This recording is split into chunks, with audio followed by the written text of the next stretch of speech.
Einen wunderschönen guten Morgen, Reisefreunde. Ich könnte jetzt behaupten, wir stehen irgendwo schön an einem See oder am Meer. Stehen wir nicht, wir stehen auf einem Campingplatz. Ja, es war wieder mal an der Zeit, einen Campingplatz aufzusuchen, Wäsche zu waschen und meine Haare zu schneiden. Habt ihr gesehen? Steffi hat wieder eine Meisterleistung verbracht und meine Haare geschnitten. So cool. Was wir alles sonst noch machen, während wir auf einem Campingplatz stehen, das habt ihr ja bereits im Video gesehen, dass wir in Schweden gedreht haben. Wenn ihr es nicht gesehen habt, dann hier oben nachschauen. Ja, was steht heute für uns auf dem Programm? Wir feiern ein bisschen Weihnachten, aber wie wir das genau machen, das seht ihr dann später. Erst einmal leeren wir noch alle Tanks, füllen die Wassertanks auf und ja, bereiten uns auf den Tag vor. Für alle, die sich interessieren, dieser Campingplatz hier, ihr findet den Link unten in der Infobox, der hat uns 29 € gekostet mit Strom und Waschen kostet dann 3 € pro Maschine. Also irgendwie ganz fair, würde ich mal sagen. Ja, aber jetzt ist die Pause auch wieder vorbei. Ihr wisst es alle, wir stehen viel lieber irgendwo in der Natur, am Wasser oder irgendwo als auf einem Campingplatz. Das haben wir auch heute wieder gemerkt. Obwohl so eine Dusche, so eine richtig lange, heiße Dusche zwischendurch schon auch ganz schön ist. Ja, starten wir doch gemeinsam in den Tag. Schön seid ihr mit dabei. Es geht weiter durch Norwegen. Los geht's!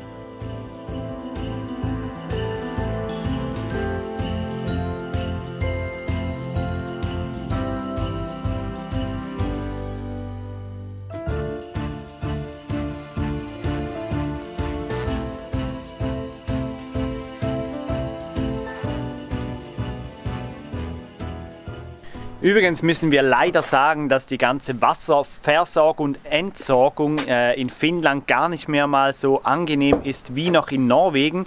Da konnten wir ja an jeder Ecke das Wasser auffüllen und Toilette entleeren. Hier, mal im Norden in Lappland von Finnland, ist das gar nicht so einfach. Wir haben bis jetzt keine einzige Entsorgungsstelle gesehen. Man kann wohl Wasser auffüllen an den Tankstellen, dafür muss man allerdings bezahlen. Aber sonst ist das erste Mal, dass wir jetzt richtig entsorgen können. Und das ist ein bisschen doof. Wir hoffen, dass das dann im Süden ein bisschen besser wird. Wir halten euch natürlich auf dem Laufenden. Aber jetzt habe ich zu tun.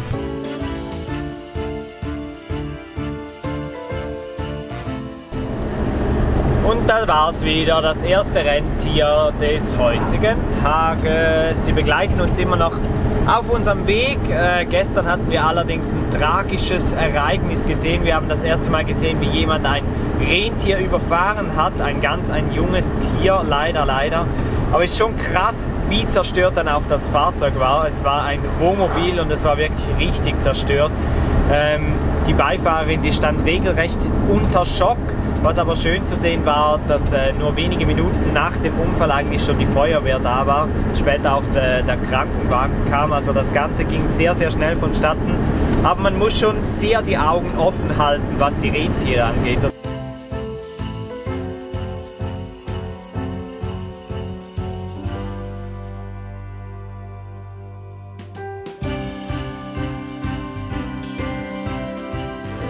Ihr Lieben, wir sind angekommen im Weihnachtsdorf in Rovaniemi. Ja, ich weiß, es ist total touristisch hier und total überlaufen, aber es war mein Wunsch, hierher zu fahren und das Ganze mal live anzuschauen. Ich finde das so cool und wir haben ja letztes Jahr Weihnachten in Portugal gefeiert und das war ja so gar nicht Weihnachten. In Portugal herrschte keine Stimmung, es war keine Musik, es war gar nichts und darum haben wir gesagt, feiern wir Weihnachten jetzt einfach dieses Jahr hier nach. Und ja, jetzt schauen wir uns das Ganze mal zusammen an. Wir schauen natürlich auch, ob wir den Weihnachtsmann auch wirklich finden und ja, wir machen uns jetzt einen kleinen Spaß daraus.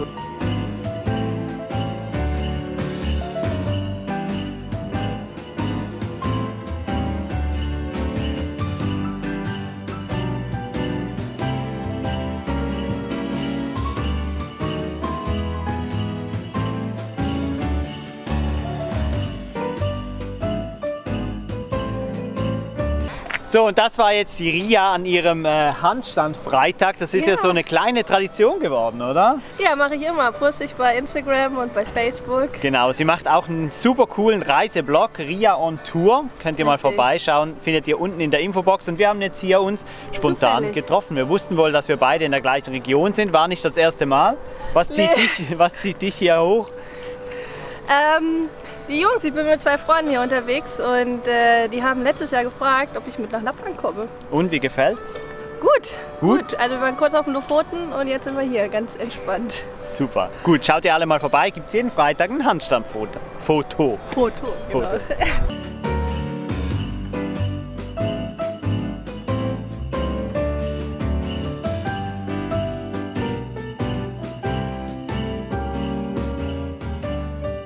So, ihr habt es gesehen, wir haben den Polarkreis zurück überquert. Eigentlich eine ganz traurige Angelegenheit, vor allem für dich, oder?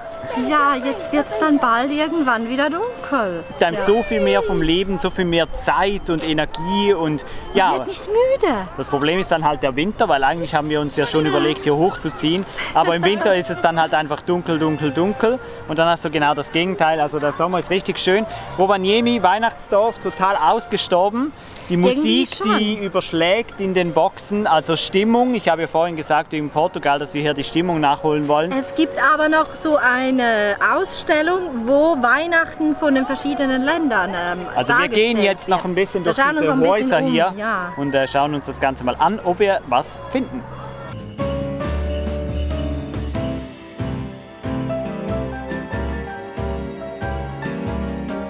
Keiner geht hier ohne Messer raus. Das ist der Slogan von diesen Martini-Messern, weil, naja, wenn man in die Wildnis herausgeht, dann möchte man sich ja auch entsprechend wappnen. Und so gibt es hier von Martini für jede Situation und jede erdenkliche Tätigkeit für draußen auch das perfekte Messer. Und die sehen nicht nur schön aus, die taugen auch was. Und die werden in Rovaniemi hergestellt, darum sind sie. Genau, hier gibt es eine Manufaktur und die werden halt immer im nördlichen Teil des Polarkreises hergestellt. Ja, und wir schauen jetzt uns hier so ein bisschen in diesem Geschäft rum, weil wir wurden ja auch schon von anderen darauf angesprochen, dass es hier ja diese berühmten Martini-Messer gibt. Wer war's? Die Affenrolle. Genau, die zwei von der Affenrolle. Und ja, wir schauen uns diese Messer mal ein bisschen genauer an.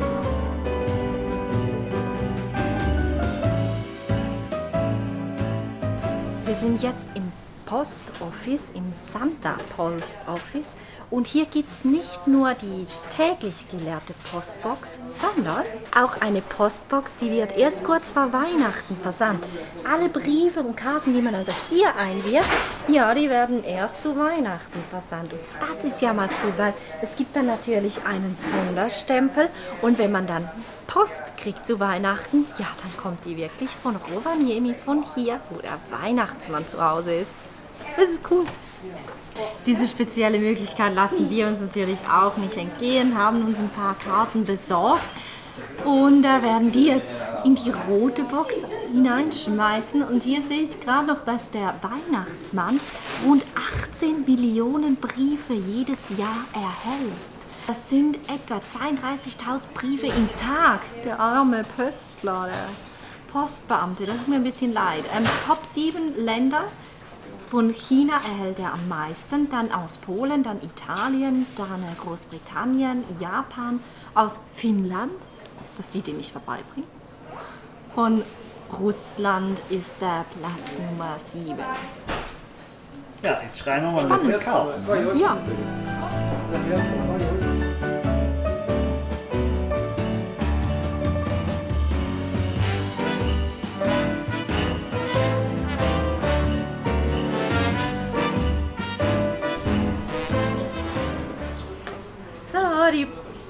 Die Karten, nicht die Post. Die Karten sind versandt und ja, ich würde sagen, weiter geht's durchs Santa Village.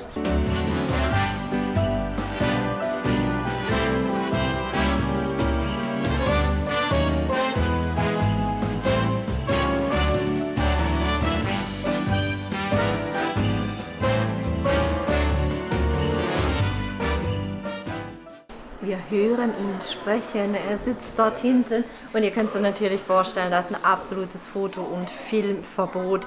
Außer man ist natürlich bereit, den helfenden Elfen ein paar Münzen zuzustecken. Und das sind dann doch ein paar Münzen. Ein normales Foto kostet 25 €.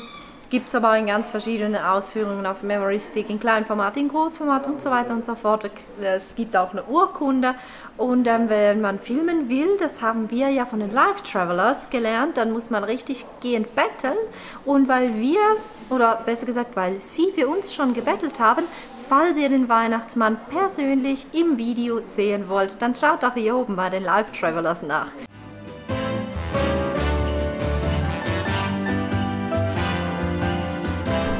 Das war das Santa Claus Village in Rovaniemi. Wir haben total die Zeit vergessen. Es ist mittlerweile 16 Uhr. Wir waren irgendwie in 732 verschiedenen Souvenirshops. Ich kann es nicht mehr sehen. Ich kann es nicht mehr Und sehen. ich habe, obwohl ich es eigentlich gewollt habe, noch immer keine Kugel für einen Weihnachtsbaum. Aber das wird jetzt wohl auch so bleiben, weil wir sind auf dem Weg zurück zu Karl und somit wieder nördlich des Polarkreises. Ja, weil wir müssen Karl ja mit uns zusammen noch über den Arctic Circle bringen. Wir können den ja nicht einfach hier drüben stehen lassen. Aber kurzes Fazit zum Arctic Circle, zum Weihnachtsmann. Ja, dort. Arctic Circle ja auch, der ist ja auch hier. Ich hätte es mir ehrlich gesagt bevölkerter vorgestellt. Ja, es war echt ziemlich leer. Ich bin positiv überrascht, wie wenig Leute jetzt genau in diesem Moment, wo wir hier waren, auch hier waren. Außer natürlich Ria, das war ja eine super coole Begegnung. Ja, kommerziell, schön gemacht, ja. Gepflegt. Es gibt 2 Weihnachtsmänner, wir haben noch einen zweiten gefunden.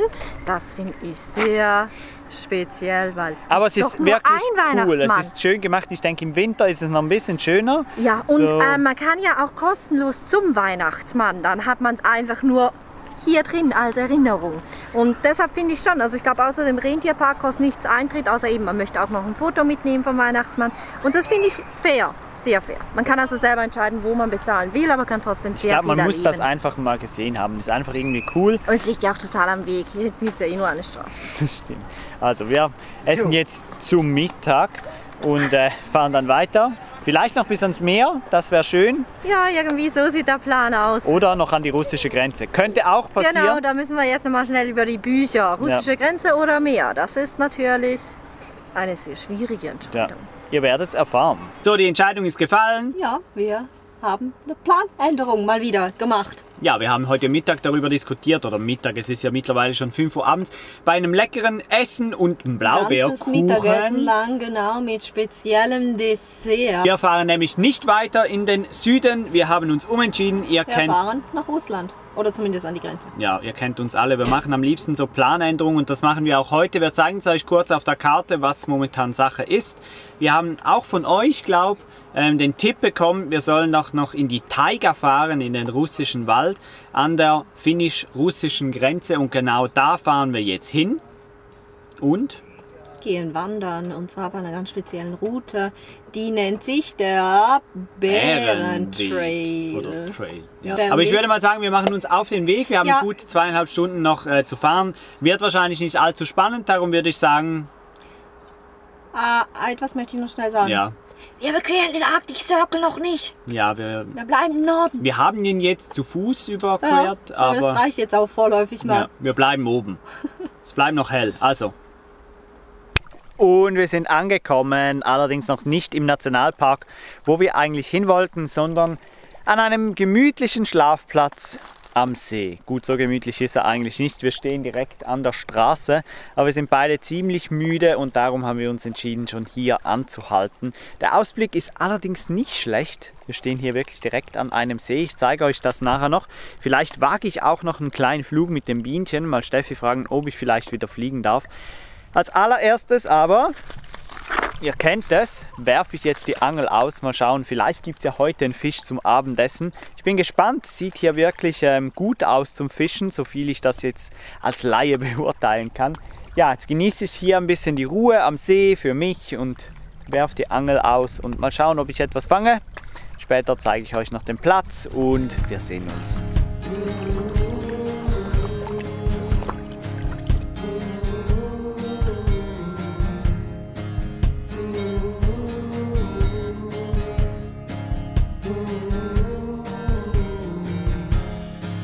I should have locked the gates. I should have thrown away the key. And I'll be fine with this, to be the end for you and me.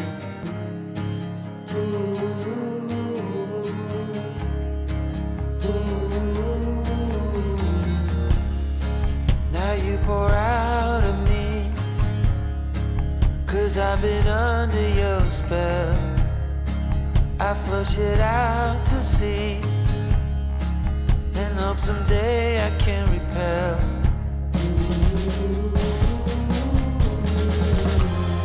Even if we went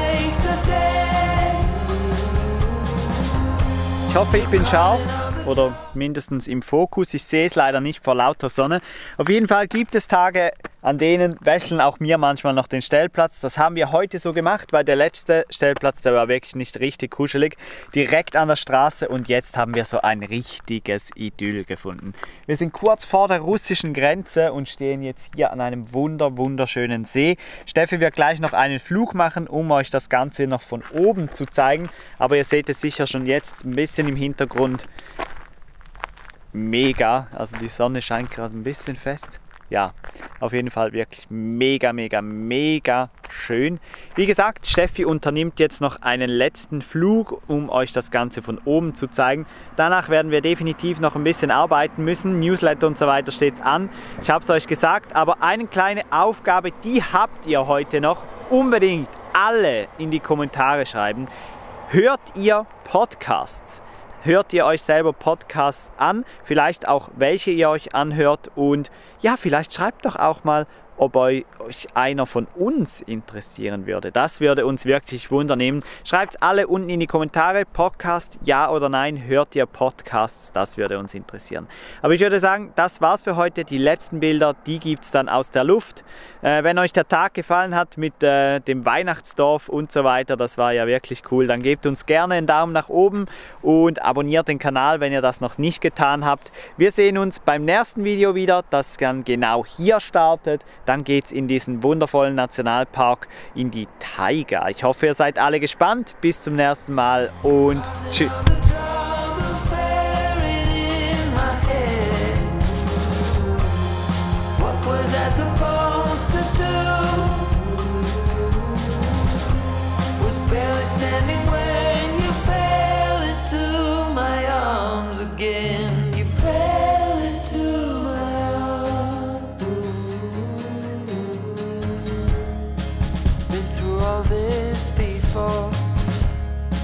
One with a silver spoon and crown. You see an open door and feel free to run me down.